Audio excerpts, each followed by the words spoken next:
It's about 0.67% of our GDP right now.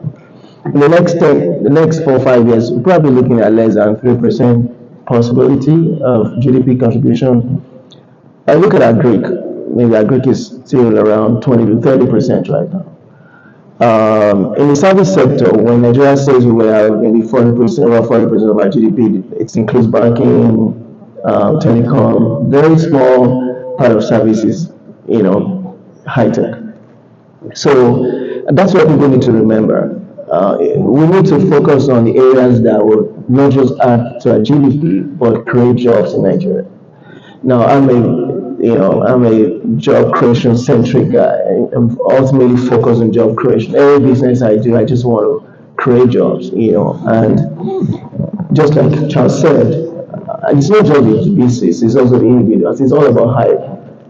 And I see somebody saying, and I don't want to mention one of the big fintechs in Nigeria, the valuation is so high, theoretically higher than Nigerian banks. And the person said, hey, we're unicorn, bigger than all the banks in Nigeria. And I laughed. This is not real, this is fake number. You can't compare the Fidelity that has hired a lot of people. This Fidelity probably is a real number. The banks are, the profit is real, the valuation is real. A fake valuation that can crash in the next two weeks. It's not what we need in Nigeria.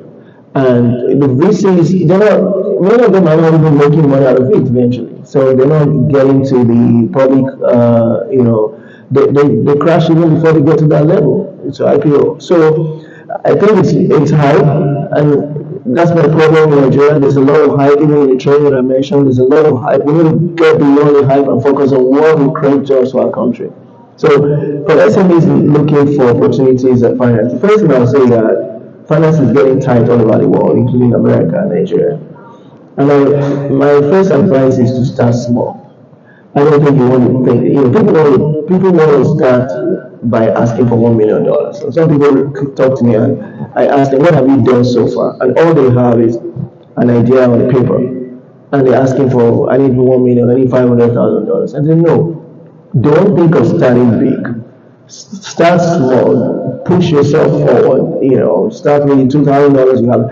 Think of businesses that don't require a lot of money to start, and get started. Now, I think that's the biggest problem. A lot of people that talk to me about finance requests, it's just they just want to start big, and they're thinking of those guys that got $10 million, $5 million, and I think that's not the way to go.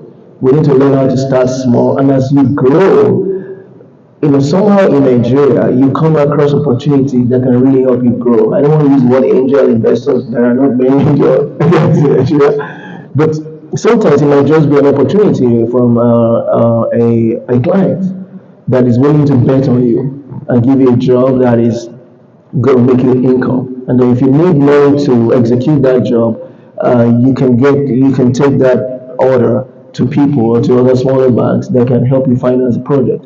So I think VCs are not going to help us grow our country. I think their ideas are different. Not just VCs. There are a lot of young Nigerians who are promoting that with a lot of fake numbers, data analytics. You can paint a nice picture with fake data. And again, one other point, when people talk about Nigeria is 200 million people, I fought that number because, again, they didn't come from us.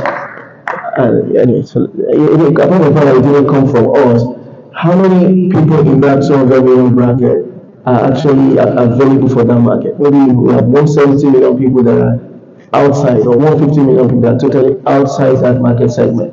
So we should be talking about 50 million people. So why do you say 1% of 200 million people is 2 million people?